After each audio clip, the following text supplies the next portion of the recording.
bisita tayo nila Roda. Yan. Brother, sarado na yung lumihan. Sarado na. Kaya sabi ni Roda, paborito mo naman daw yung lugaw. Kasi naalala ko nung magkakasama tayo, doon tayo kumain sa lugawan na yun. Salamat. Sakto yung pagdating namin doon, sara na po kami. sarado.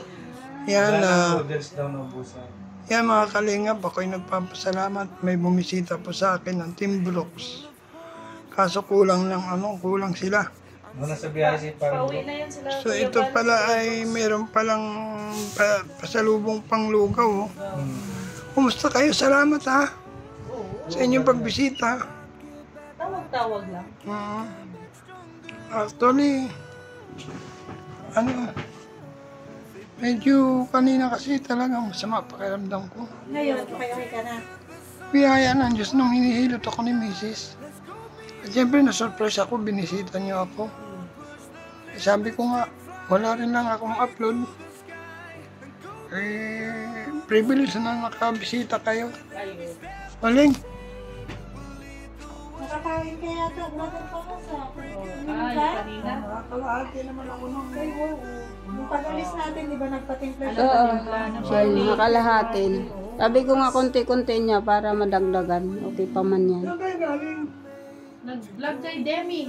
Binisita ni Roda. Sino Demi? Ni Aaron? Oo. Kumusta din. Okay na siya. Galing na. Magaling. Magaling na kayo. Kausap lang na maayos. Kaya pala kayo nagtagal, ano? Siyempre, ako rin naman ganito natutuwa sa inyo, sa mga kasama ko na nandiyan kayo. Nabalitaan nyo lang yung pangyayari. Nagulat ako, nandiyan tawag kayo, wala pang isang araw, kahit isang araw na yata. Sabi ko, bilis nila. Nakakapag-alala yung upload ni Maria. Oo, kasi kahit ako hindi ko alam na pinulong ako ng video ng Mrs. Parang ako mga nabot kong hinapot. Hindi nga lang i-upload lahat. Alam mo yan. Tapos ay yung mga kapatid ko tumawag na sa Australia. Nag-iiyak kami na sila lahat eh. Pero naririnig mo pa, brother. Gusto kong matulog. Sabi ko, huwag ka matulog. Tapos bukod sa ako dun sa pag-sikit. Tinatampal ako ng misis niya. Kahapon yun. Hindi nga. Puno sa vlog Oo. Talagang, siguro kung hindi ako nilaligan ng patay na ako. Habang piling ako, di ako makahinga. 3 days akong walang kain. 3 days na walang tubig. Nahina. Tapos hindi lang nahina parang. Natutuyo. Tuyo-tuyo na lang ako. Kaya ito kayo ngayon. Kaya salamat. Kasi kayo ang first visitor ko na punta kaagad ng balitaan niyo. Siyempre nakakatuwa yun kasi di ba dati, alam niyo naman, malayo tayo. Lalo na si Panginoon ko. Awag natin. Malayo din. Malayo siya. Siyempre, namiss ko rin ang Panginoon. Alala mo, nag-usap tayo din sa pila. Tapos, sabi ko, isama niyo ako sa kay Beyonce. Hindi niyo nabasa yung chat ko. Saan? Birthday. Ay, sa birthday. Birthday. Nakagayak ka naman din. Sabi ko, tara, punta tayo. Sabi, sabi kasi niya, pupunta tayo. Di man ako makakakain. Sila pa rin rin. Nakapiit. Dapat equal. Oo. Sigurado. Para Ayaw man niya nga at baka di man siya makakain. Nabasa ko, gabi na. Ngayon ko lang nabasa, kaya sabi ko na niya ako kasama wala tuloy ako. Sige lang. Okay lang. Kasi umulan din baga yun. Marami naman marami pang birthday darating. Nakakatuwa kasi Sa 18, makatin ka na nun. bisita ako dito ng kuto ko eh. Ang kuya. Sinabi ko rin siya. Binisita ako ng kuya ko. Tapos yung 2 araw dito. Gusto nga pagkadating kinabukasan ng gabi. Sabi ko, pumunta ka pa dito kung 1 araw ka lang. Sabi ko mag-ano ka naman. Hindi ko ba kayo naabala? Hindi man, hindi.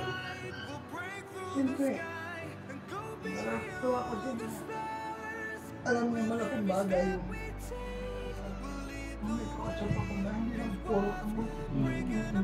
Kaya nga, alam mo brother, matutuwa kami kung lilipat ka na talaga doon sa dugungan. Makalamukas ka ng tuluyan. Kasi doon, Ano yung kakainin pag hindi ka makapunta, kami ang pupunta, mas malapit.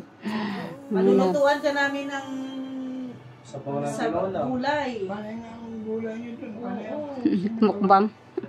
Oo. Hindi kang Tapos mukbang. maglalakad ka, exercise. Tapos si Alin yun. Oo. Oo. Ang dami news. Pero dumami rin yung news mo na sa kamusta. Oo, malaki. Malaki yun. Babas. Kaya, pilitin mo nang makalipat para... Sa totoo lang, ako lang ang tatanungin. Wala akong pinangarap kundi ang gumaling ako. Sino ba naman may gusto magkaroon ako ng ganitong sakit? Kaya nga pinipilit ko lumaban. Alam niyo, nakatulong dito. Napakalaki ng nagagawa ng panalangin. Pangalawa, nakatulong din yun. Andito sila, nakapamilya ko, nakaalalay sa akin. Nung oras na yun, sabi, andun ako nakaupo, nag-almusal. Sabi ko kay Pastor, dito na ako sa kwarto. Nangina ako nang hindi ko na tinawag sila mo may pumasok na isa. Wala ko si Mrs. Tapos ko lang ako. Tapos hindi ko naman. Ang tigas. Kaso, wala ka kasi. Ang tigas na naman ang katawan. Naninigas ang katawag ko. Kaya ano yung gagawin Ano ko? pahinga. Tapos sabi ko, sige, dali ko kayo sa hospital. Sabi ko, wag. Pray ka lang, mag-worship. Mag-pray lang kayo, mag-worship. Pray lang kayo. Ayoko magpadala sa hospital talaga. At kung yun naman ng Diyos, buti yung pastor na bumisita sa akin. Ang ito, hindi ko pinatulong sa bahay. Pinahirapi ako. Umilos ako, nakasama ng mga kayon. And then, ano naman, hindi ko na alam. Tapos kung nga, dumating yung anak ko. Nagsabi ako, sinamantala ko yung pagkakataon na nasabihan ko yung anak ko kasi medyo, alam mo na, kailangan talagang ituloy yung tamang process ng isang dalaga. Nagsabihan ko. Tapos ito na, nag-iiyak na sila, di nga ano kasi, hindi na ako kumikilos eh. Wala na akong, sabi nga ni Mrs. Bling, umising ka magkamatulog. Yan ang naalala ko. Tapos umiyak na sila. Tapos ang nasa isip ko, tawagan ang kapatid ko nasa Australia.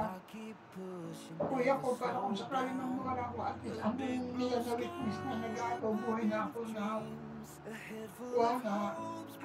Mawala ka na, nakita nila. Mawala nga. Talaga yun. Namatay ako na nakita nila. Sabi ng ano, Mabuti eh.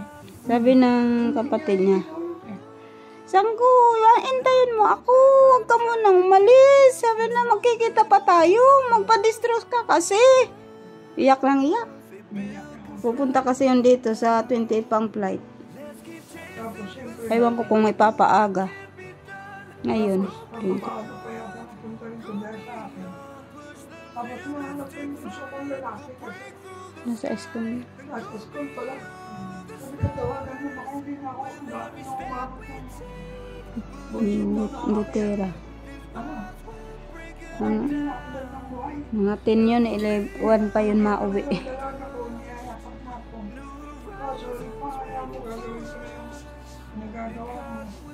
So gusto ko yung conversation ba na ano, ma-realize nila na hindi kami habang panahon malakas. Kami hindi pa pabata, patanda na. Gusto ko lang naman natuto sila ba? Yun, nagkaroon kami ng pag-uusap. Hindi ko alam, humihingi ng sorry pa, humihingi ng tawag. Ayun, sabi ko, alam mo, kung pakabait na kayo. Kaya ito na ulit ko, araw ko. Gusto ko lang mamatay, pero ayaw ko pang mamatay. Ba't ayaw na Isa-isa na nga yung hininga niyan eh. Kala namin tutuloy na. Pumipigil na huwag ako mamatay. Kasi gusto ko magpanayon. reklamo ang Diyos. Mission ka pa. So, Kapit lang. Huwag ka gano'n. Sige na. Natutuwa ako kasi kayo ay nag-import pa. Kasi hindi na kayo nakanapan ako ngayon. Sige. Kaya kinukwento ko ng nangyari. Masaya nga yan na bisita. Siyempre, alam niyo po, alam niyo mga kasama. Sa akin, kalakasan niyo, nandito kayo. Ibig sabihin, hindi kayo nandun yung pagmamahal niyo sa kasama. So, privilege yun sa akin. Kaya sabi ko nga, salamat na nakapunta kayo dito. Kaya, pasensya na kayo. Okay lang. Busin mo to, Brother. Maya. Basta kumain ka. Oo. At sa 28, may reunion. Nanganta. Baka hindi rin ako makapunta, hindi kasi kayo kakain, ako hindi kakain. Oh, makakain. Eh, positive lang. Positive Ah. lang. Pero malay nyo, bago mag-28, magaling na ako. Oo. Amen. Oo. Kaya, sige, salamat. At Kaya mga kalingap, dinalan po tayo ng Team Brooks ng lugaw para kainin ko mamaya. Siya kong hapunan. Yan. Salamat po sa Team Kalingap. Sa Team Brooks, siyempre po ngayon kasi still buhay pa rin po. Amen. Thank you, Lord, sa Although mga talagang himala, nahihirapan ang po ako. panalangin. Huminga kahapon ng umaga. At ngayon, aalis pa yung misis ko po. Tapos ng Laguna para mag-attend ng seminar sa... Ano ba yung seminar? Kabisi. Anong seminar ba yun? SWAT training. SWAT training, hoping na maging success at tuluyan ang baguhin ng Diyos yung gusto ng Diyos sa buhay ng aking asawa. Amen. God's word can change everything eh. Gumawa din ng himala ng kagalingan ng aking asawa. At siya daw ay magpe-prayer request doon sa Prayer request na lang. kanilang seminar. Noon pang nag-ano ka, Yan. i-critical ka. Yan, maraming salamat po mga Kalingap. Una sa lahat sa pamilya Matubang, kay Team Kalingap, Bal Santos Matubang, Ate Edna Vlog Kalingap Rab.